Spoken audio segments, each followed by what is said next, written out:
Excellent. Well, we will just start, I think. So welcome. Thank you for finding some time in December. It is always such a busy time of year, and December has completely snuck up on me. I'm sure last time I paid attention to a calendar, it was still September.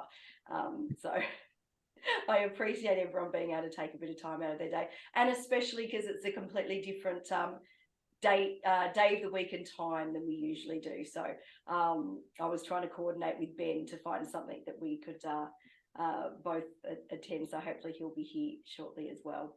So 2023 has been a big and eventful year, both for Virtual Excursions Australia and for DART. So Bonnie's hoping to join, and I think I saw Leanne has come through as well, but Bonnie's given me some stats to share with you shortly as well. But while you're here, did you want to give a bit of a review of your 2023? So obviously you're celebrating 20 years up at Reef HQ. And yeah, how's your 2023 been? I'll put you on the spot now. There we go. I was looking for the mute button. Thank you. Yes, it's been busy. We haven't had our free webinar series that we've run previously. We usually run a few free webinars for the Reef Guardian schools each term, but we haven't done that to really just buy some time to focus on other things like aligning all our resources to the new curriculum. So we haven't done many of those virtual connections to our Reef Guardian School network, but we've done lots of others sort of on, by request that have come through. So we've been fairly busy otherwise, and yeah, looking forward to as busy or even busier year next year. Yeah, nothing too much to report.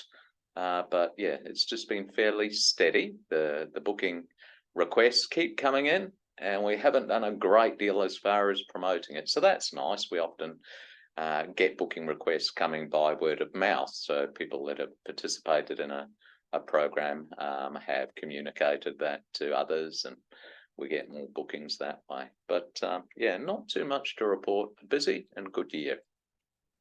That's good to hear, especially with the word of mouth. And I think, you know, what you offer, you know, has that point of difference. How's progress going on the new aquarium? Is things coming together, or is it still work in progress? I think it's still some way off, to be honest with you, Karen.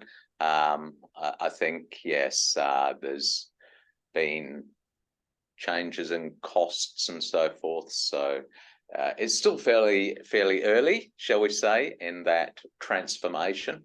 So I'm keeping my fingers crossed. I'll know more in the near future. But look, it's been quite some time already, and I think it'll be another couple of years at least before that aquarium is back in operation.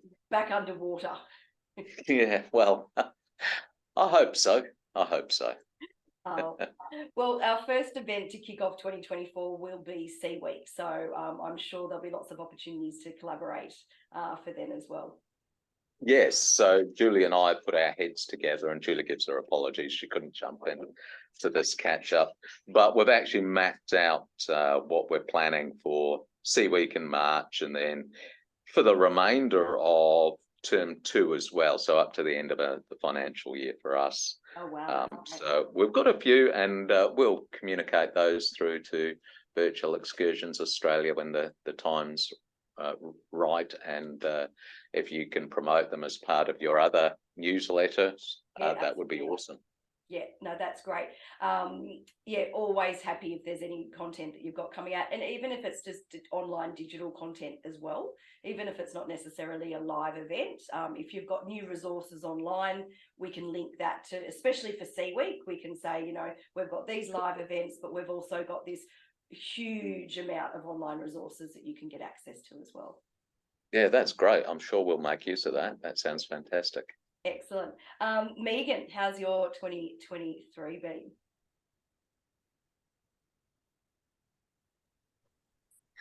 Yeah, busy. but also a little bit fractured as well.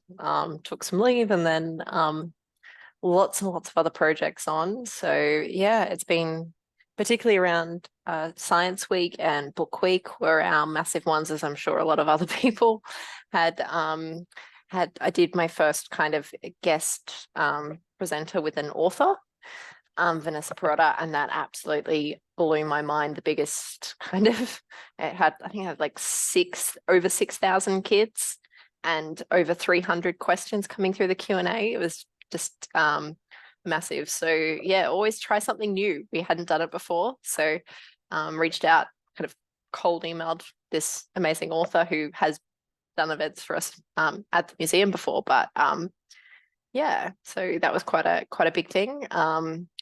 But yeah, I guess I haven't really done any planning at all for next year, except for the big thing is that I'm changing roles at the museum. So I don't know who will be the digital education officer next year. They hopefully will re-advertise the role, and currently actually writing down a lot of our processes and things so that the next person will actually have that, which is good to have anyway, because a lot of it, you just kind of do it because you know how to do it, but actually going through and writing everything down. And yeah, so I'm moving more into digital and websites. So you were saying about online resources, I'll still be in touch, sending through that sort of stuff as well. But yeah, I'll try to pop into a meeting next year if introduce whoever's taking over virtual excursions from the Maritime Museum. Excellent. Well, congratulations. And yes, a lot of those, getting those processes from your brain to paper is always very good. I remember having to do the same thing as well. And you just kind of assume that everyone knows what's in your head, and they don't. So it is a very good process, and you probably know 10 times more than you actually realized you did. But yeah, a lot of the programs that you've done with the ocean plastics and sea bins have been really valuable for this year's programs as well. So hopefully the new person's up and running before Sea Week, and we can tie something in together. But yeah, as I said to Craig, even if it is just sending links to resources out that are valuable for schools to engage in during Sea Week, I think that's just as valuable as some of the live content as well. Yeah, and I've also been like we always record our sessions, but very rarely do anything with it. So actually going and uploading some of those and to be watch on demand and things like that, just in case there is a gap. And but yeah, we'll miss you, Megan, though, in this group and as part of, being part of the learning team. Yeah. Congratulations. Thank you. We'll definitely make sure that you pop in and share your expertise from time to time as well. Yeah, and I guess it's the whole museum's websites and things do tie in really closely to kind of all these online virtual kind of education and stuff. So it's kind of a good kind of expansion of that. Excellent. Well, thank you for that. And just wondering, Grant, I know that you were involved in our Earth Science Week session from the Australian Age of Dinosaurs. I was wondering if you wanted to share any other sort of digital or online programs that you did in 2023. Let me just make sure I'm unmuted here. Yes, we can hear you. Oh, excellent. Look, yeah, that was absolutely awesome. That presentation, that was my first real presentation, and yeah, that was fantastic to be a part of. So thank you for organising that. And yeah, at the moment, we're still in the process of getting the rest of our virtual excursion lessons presentable to that kind of standard, to have them available for classes. It sounds like it'll be a big 2024 for you. And for those of you that might not have been aware, we had Grant from the Australian Age of Dinosaurs and going to be dreadful and cannot remember his name, Clem from the Royal Tyrrell Museum in Canada, and they were doing a dinosaur sharing for Earth Science Week. So it was really lovely to be able to have that sort of North American, not versus Australian, but in comparison to Australian dinosaurs. And yeah, it was really a great session. So yeah, we'll definitely be trying to do those kinds of things again. So, so Craig, if you've got any really great contacts with North American aquariums, maybe that's something we could, have a bit of a chat for Sea Week or even Science Week next year of, what you see in the Great Barrier Reef versus what you see in the, some of the cold waters of North America. So, it was just something a little bit different that I think really engaged the students as well. So, yeah, sometimes, as Megan was saying, getting an author in that they hadn't done before, thinking outside the box can generate some really fun, innovative content for the presenters as well. Like, we all had such a good time. I know Grant and Clem were just really engaging, but it was probably one of my favourite sessions because it was just so different that I moderated this year. So I learned something new and had a good time as well. So yeah, if you can put a smile on my face, I'll always do the session again. Okay, Naomi, how about you? I know that you're always busy. It's in just giving you an update from the last couple of months, or a summary of 2023, what we've done. Summary of what you did in 2023, bit of a wrap up. Well, we've sort of landed on a model that we're happy with, where we have the paid regular virtual excursions, and they have video sharing, and we allow up to 3 classes, and we run them on, they book them, and then we do like 1 or 2 live events, and we did 2 live events this year. And the first one was sort of governed by the fact that we had an art installation, and we got like 2,500 kids come to that one. But the second one we could choose, and we did it in History Week, which is playing to our strength, and we got sort of 6,500. So we were happy with that. I mean, in general, I feel like the virtuals have dropped off, but actually so have the on-site dropped off. All of it's dropped off, but we're fighting to gain it back. And the more curriculum aligned we make our free event thing, the more kids come to it. So yeah, I mean, we're going to sort of go with that model again next year with,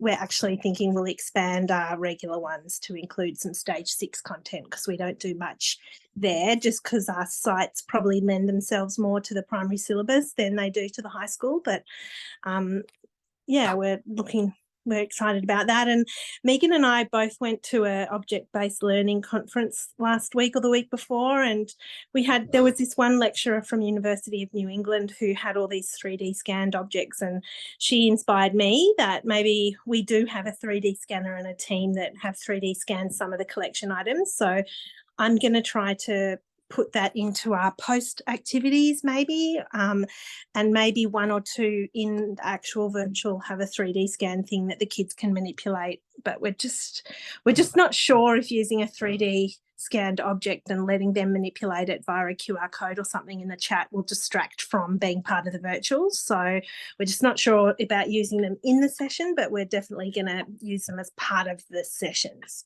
That's my goal for next year. That's something new that we're going to do. Well, that sounds great. And I think, yeah, anything that you've got within your sort of organisation's collateral to be able to integrate and use, I think is a great idea. And I think you're right, whether or not it would be, what we do or have done programs in the past where they're making something, and we find that that's really good, keeping the students' hands busy.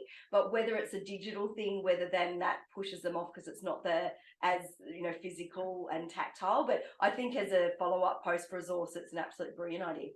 Yeah, we're just worried that if their screen gets taken over by a different screen, then we're gone. So that we're not sure how it would work.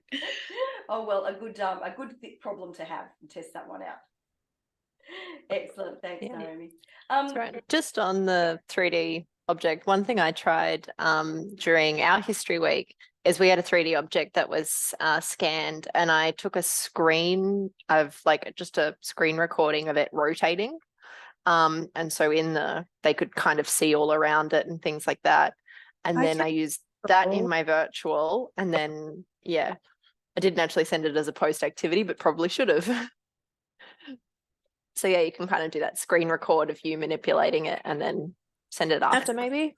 Yeah, that's a really good idea because we're actually thinking of doing that with one of the buildings with Susanna Place, because when we were filming the video that we show in the virtual, there was all this construction noise and we couldn't film the outside, but we could. That's a good idea to show it, to show all the building in all its different, like all the different sides of it, so they can understand.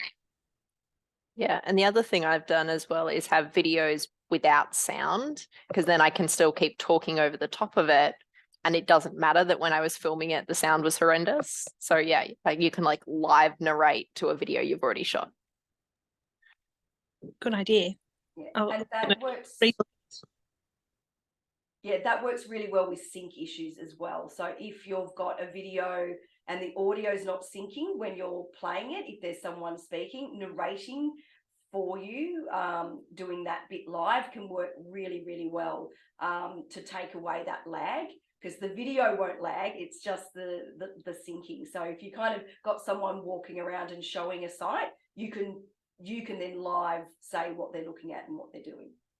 And we use that all the time with our delivery. So we've got sort of nice show reels of video that we've shot underwater, and we can play that in any program, and the narration can be quite different depending on the focus of that program. So a little bit of video could lend itself well to adaptations or to growing up on the reef or another program. So yeah, we find that's really, really useful. They're great ideas. You've having a panel of experts. I've got another question, but do you want me to wait for later, Karen? That's okay. I'm just going to throw to Ben at the moment. I actually don't know whether he's walking around, whether he's actually, and it's windy, whether he's actually going to be able to talk to us. So you ask your question and Ben can give a thumbs up if he can talk. Yeah, so ask your question first, Naomi. My question was, we have an event for high school students, the History Extension project sort of research thing, and we had a problem in the event. We loved having the kids using the emojis that are now available in Zoom, and there's so many emojis, but we had one session where an Indigenous man was speaking, and it seemed like that the kids were being disrespectful. They were laughing, they were putting millions of laughing emojis, or it might have been one kid. I'm just wondering from the panel of experts, is it possible to cut away the laughing emoji and only have the thumbs up emoji in advanced settings, or has anyone done that before or had that problem? Because we don't want to remove all emojis, but we don't want disrespectful behaviour laughing at someone's a struggle that they've had. So that was my question. I feel like that's going to be a Ben, whether I haven't had a play in it, and it could just be looking into the back end settings, or sometimes it's just, funnily enough, Googling, can you remove certain emojis in Zoom? And that Brains Trust might be able to give you an answer. But Ben, have you ever dabbled with that? Not with Zoom, but certainly our heart slides, they were really responsive. They actually had a frowny face as one of the options. And we told them the problem, and so they removed it. But yeah, Zoom's not going to do that anytime soon. So I think it might be a Google. Yeah, and it may well be that, you know, you might have to play with whether or not you can remove, you know, if you feel like there's some classes that, oh yeah, there's heaps now, isn't there? Sorry, I just opened it up because I hadn't had a look myself.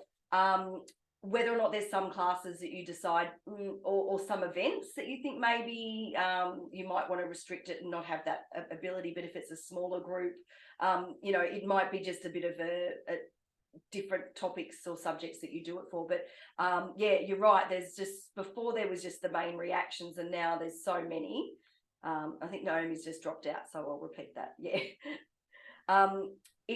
Yeah, I saw that you've just dropped out, but there is you're right, there's so many different emojis there now. There must be a way of restricting it.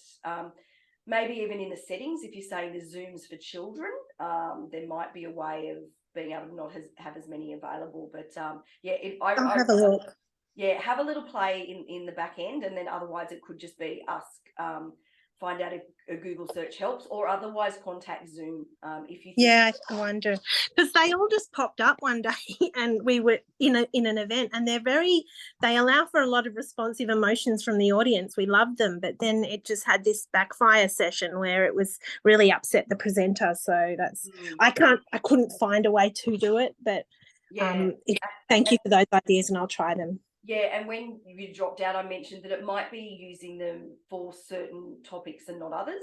So if you do have a sort of a presenter giving sensitive information and you are concerned that they might be not even necessarily used inappropriately, or just, because sometimes you'll get one child that just constantly is putting things in the chat, and it becomes so overwhelming that it seems to be more offensive than maybe the intention was. I think that's what it was. Yeah. And so it might be for some of those sessions you don't have the emojis available, but for other sessions you can, if there's no way to block it. Yeah, we wanted to do that, but it looked like we would have to cut the call and come back in to change the advanced settings. So we could cut the emojis, but we'd have to tell everyone to leave, and we didn't want to do that. So it might be you have to do it in advance and sort of which ones you want it available for. But fingers crossed there's a better solution. Thank you, everyone. Thank you for that help. No problems. Well, it looks like Ben, it looks like he's stationary, but it also looks like he's frozen. So Ben, if you're available, did you want to give a bit of a 2023 digital review?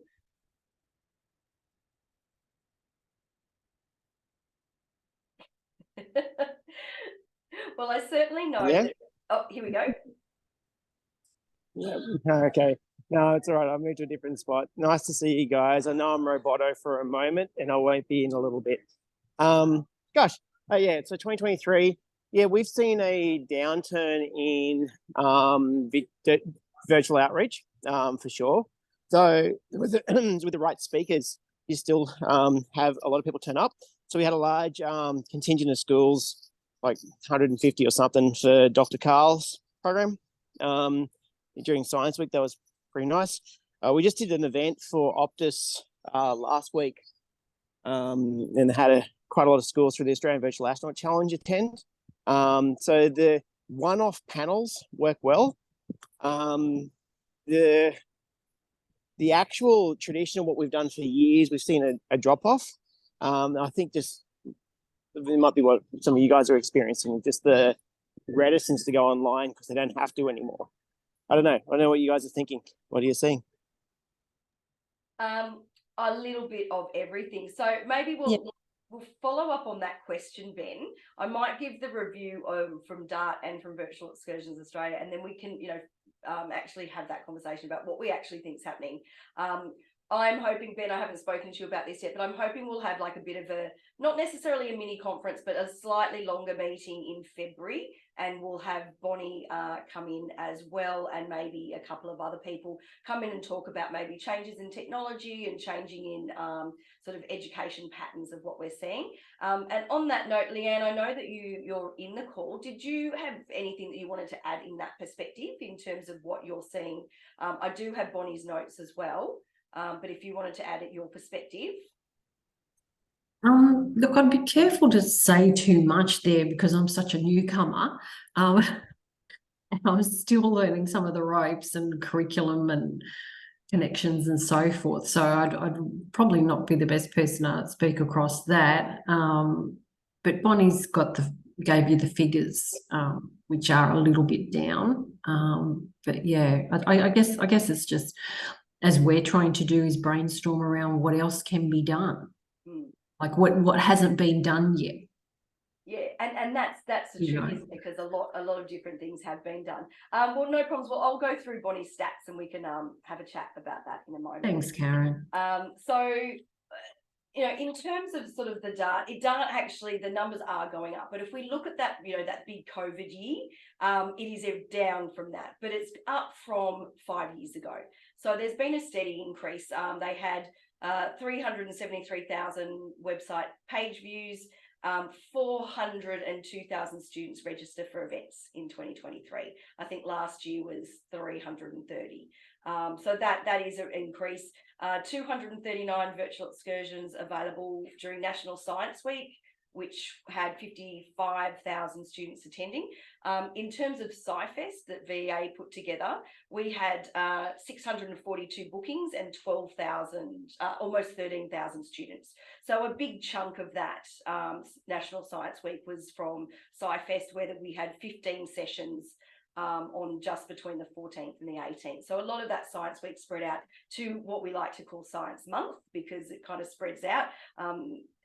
But of course, then we had Book Week and History Week in August as well. So it's a busy time.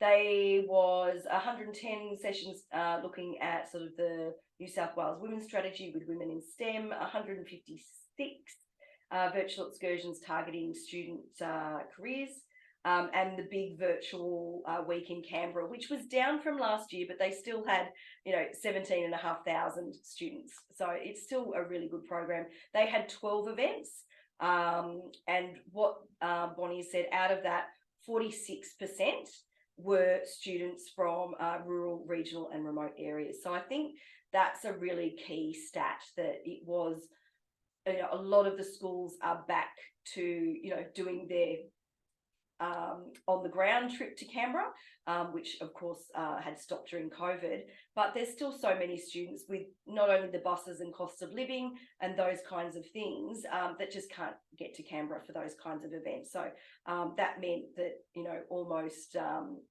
over 8,000 students from regional and remote areas were able to access that content, which they wouldn't have been able to see otherwise. So I still think that sort of equity of access is a real key with the virtual excursions.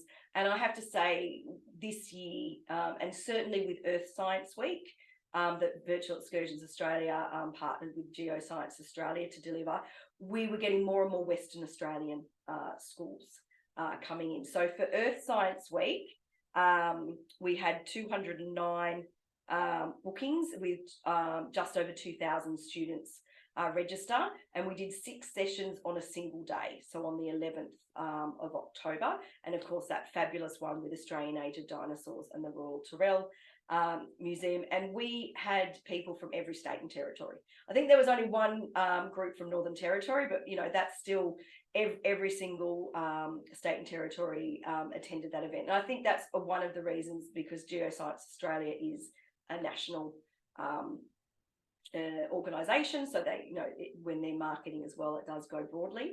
But also we advertised everything through Dart Learning as well. So that's really good to see that we are, getting further and further out. And of course, New South Wales, and I think followed by Queensland, and then Victoria are the largest sort of segments.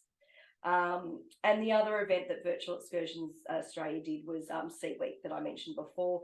So we just did 5 sessions. So everything's been a different combination. So Sea Week was 2:00 every afternoon for the 5 days of the school days of Sea Week. We had 65 bookings and 993 students come to those.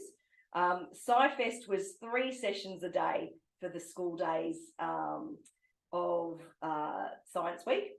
And we were doing 1, 2 and 4. So we're doing after hours ones that helped with schools that were in Western Australia with the time difference, but also we could do non-schools as well. And then Earth Science Week, we did just a single day event, but with 6 sessions in that day throughout the day, including an after hours teacher professional development. So we've got a little bit of a variety. No one format seems to be the winner. It seems, all of them got a really good section of bookings, really diverse between homeschools and schools, both metro and regional. So it was really, really mixed. I definitely see, from the Virtual Excursions Australia perspective, we've got a really, really good database of homeschool participants. And I've seen the same names coming through every single event.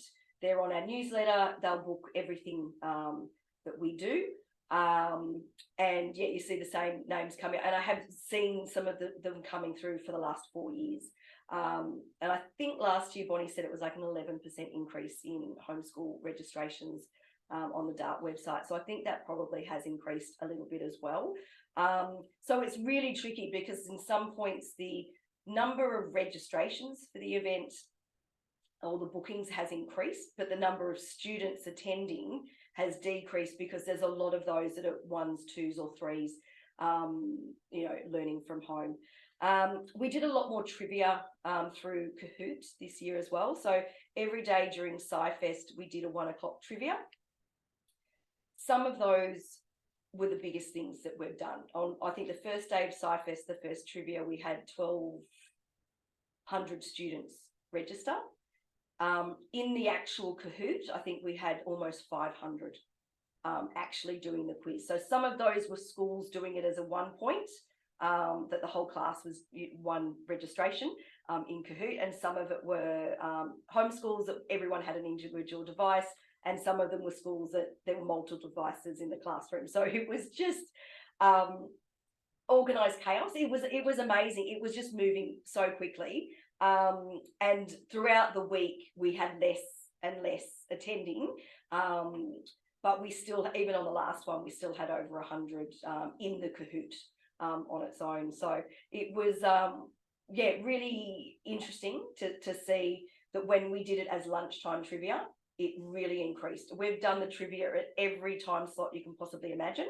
And we've kind of set on that lunchtime trivia, and we found that schools really liked it, whether or not they were in lunchtime or not at the time. So it was usually 1 o'clock, and yeah, it worked very well. And we did it again during Earth Science Week, and it was yeah, equally positive with the numbers coming through. So that's a little bit of an overview from both sort of DART and Virtual Excursions Australia. We didn't, through VA, didn't do nearly as many events as we did last year. So in 2022, we had funding from AWS, Amazon Web Services. So we did a big World Environment Day program. They were really keen, but just very slow about getting back. So we are looking at some grants like that to do additional events next year.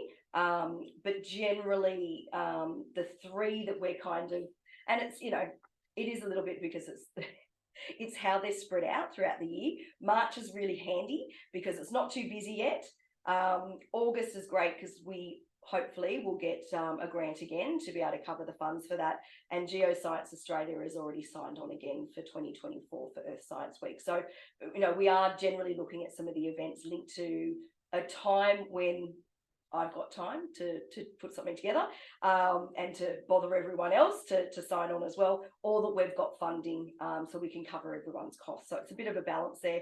You know, I would still really love to do something for History Week and do more for Book Week. And, you know, we really haven't done a lot for NAIDOC Week in the last few years because we've lost some of the organisations that were really had a lot of Indigenous content. So they're still doing things, but they're not telling us, so we can't coordinate around it. So, you know, there's a few things there that would love to do more, but just remembering, if you've got online resources, events or anything, let us know and we will put them in the newsletter.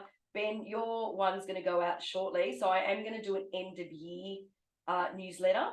So there'll be a little bit about, you know, here's what's coming next year. But if you've got any online resources that could be good during school holidays, or could be something fun for, you know, parents or teachers to give to their students or do as homeschool activities, then it's really worthwhile that I can send all of these great links out so you get lots of web traffic during the break as well.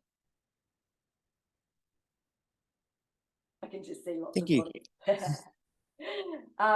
So Ben, did you want to, now that we've got you a bit, did you want to sort of mention your homeschool February event? Because you did it last, well, we're still 2023, so you did it this year, and obviously it was successful enough that you're doing it again for next year.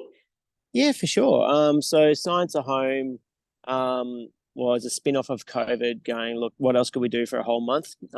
So we had, it wasn't a huge number. It was like 160 families, something like that. But we had enough who turn up. What we did find is that only a third would turn up live and 2/3 would watch the recordings.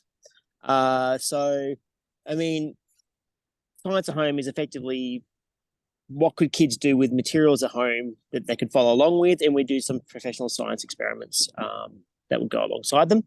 They'll run for 45 minutes. We tried 2 times. We tried 4 p.m. as well as 2 p.m. We can't win. It's the usual thing. This year we're offering literally just 2 streams, just repeating the class again in the afternoon and just see what happens.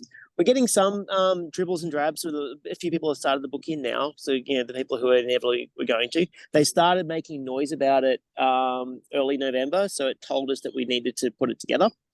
And we're expecting that from a marketing perspective, that the real drive will be after New Year's have settled down.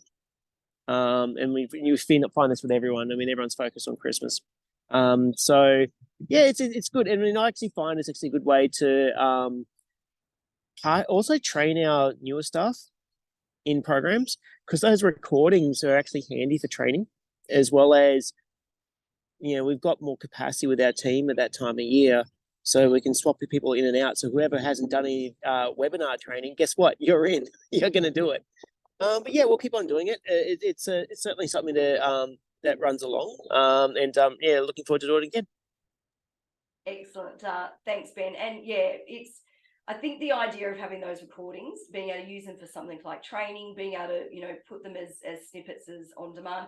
And we were certainly finding that idea of people showing up. So people registering and then knowing that they would get the recording. So they weren't always feeling the need to be there live, to be interactive and be able to ask a question and get that direct feedback. They were quite happy to get the recording and then be able to do it at their own time. So we had quite a few people for the virtual excursions event last year saying, oh, you know, I can't come, you know, can I get the recording? And we would always say register, and then everyone who registers gets the recording. So no one that didn't register would be sent anything. And so that meant that we then had those numbers, because once for Virtual Excursions Australia, it's up on YouTube, I can assume that for every view, it could be a class, but it could be a homeschool parent, or it could be someone completely independent that's found the video and is really interested in, you know, dynamic earth and geology, or, you know, what I did on my last scuba dive.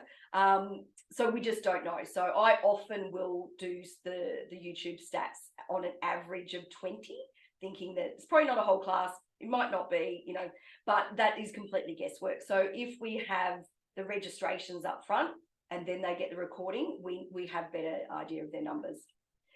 No problems, Naomi. Thank you for joining us. We will, try to have a bit of forward warning and have a meeting in February. So thank you for sharing, and we're here to answer your questions anytime. I'll be there. Thanks, everyone. Great to see you all. See you soon. So we might just wrap up with that question that Ben had said is what's next for 2024? You know, has anyone got any new technology innovations that they're going to try out, or, you know, so are we going back to basics? You know, I never know the answer. Sometimes I think doing something a little bit fancy, you know, can put a really good spin on it and can maybe give us an audience that we might not have had. But as I said, one of my favorite topics that we did this year was actually just having 2 amazing presenters doing a comparison from North American dinosaurs to Australian dinosaurs, and it was just amazing. So I think, I don't know the answer to that question, and it could be something that we have as our big topic in our February meeting. Anyone want to add anything about what their innovation? Not so much anything that we will be employing, but I'd like to follow up about that 3D scanning. That might be innovative for our program. I haven't heard anything about it, but we've got lots of props here. I don't know how easy it is to scan a chunk of coral and allow people to, you know, be able to manipulate it. So yeah, I'm really enthused by that idea. So I'll be doing a bit of Googling after this. Well, Craig, if you got in contact with your local universities and even the museum collections, they've probably got stuff. They would probably have 3D scan stuff already. And for education purposes, and if they get acknowledged that this has come from them, they might be happy to share it. You know, there's quite a few Australian Museum fossily ones that are on their website. you know, as a free online resource that people can look at. And there's some that you can actually send them the details, and if they've got a 3D printer at school, they can then 3D print their own version of it. That's a great idea. Yeah. Thanks, So, Karen. That's awesome. yeah, definitely use the expertise in your local area first, because chances are someone's done it already. That's right. That sounds great. I recently, very excitedly, got a Thylaccoleo skull that was 3D printed from a fossil group in Western Australia. And you could not understand how excited I am, because after leaving a museum, when you have everything at your fingertips that have been handmade and are beautiful, I never thought I would see one again. So I was very, very excited to get that delivered in the mail. So then I can use that for the same kind of thing, because then I can physically, you know, hold it up and turn it around. But I'm going to do the same thing. I'm going to keep an eye out for some of those 3D printed fossils, because a lot of them are available as education links. So as follow-up resources, or as you said, Megan, using a video of it in the session and then sending a link that they can use later. Yeah. Okay. I feel like that's an exciting thing that we all might be implementing in 2024. Any other sort of thoughts or ideas?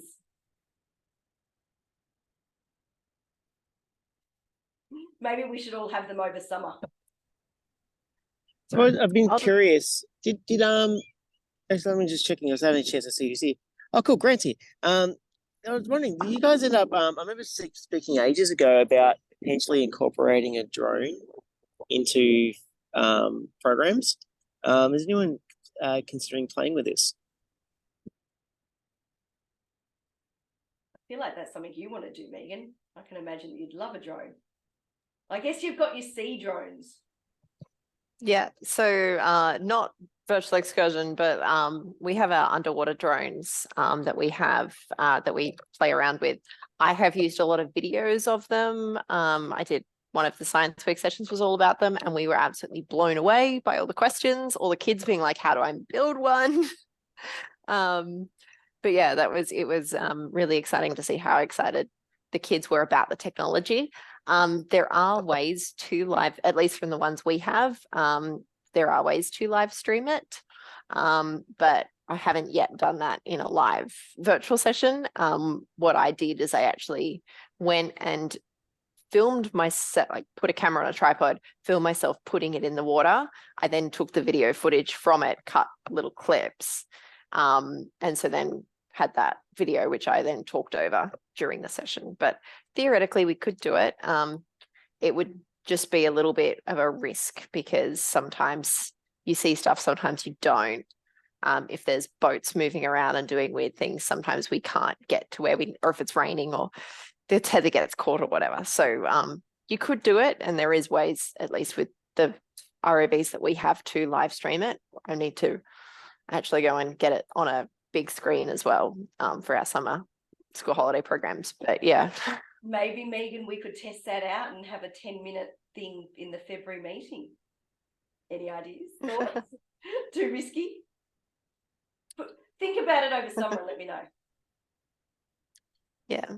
And just saying on the 3D question from Reef HQ, I'm just putting a link in the chat. There's a program called Pedestal 3D, which uses photogrammetry to scan it. So it takes lots and lots and lots of photos, and then that creates the 3D model.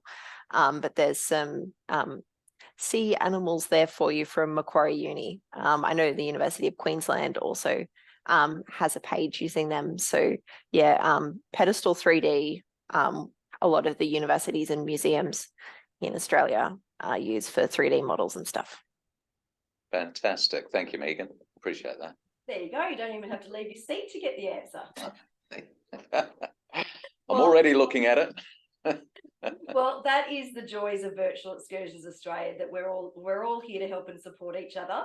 So on that note, thank you everyone for joining me today and everyone's participation in 2023. And I'll send the recording out for those of you that haven't been able to attend, with some of those stats from Dart Learning and for our events this year. And I will put all of the new 2024 dates for at least Sea Week, SciFest and Earth Science Week up, so we can start planning. And Ben, you and I might have a chat in the next couple of days and come up with a couple of dates in February that will work to do that mini something, big meeting, small conference, somewhere in between those two things. And yeah, looking forward to 2024. I'm going to have moved house, so my echoing should be resolved.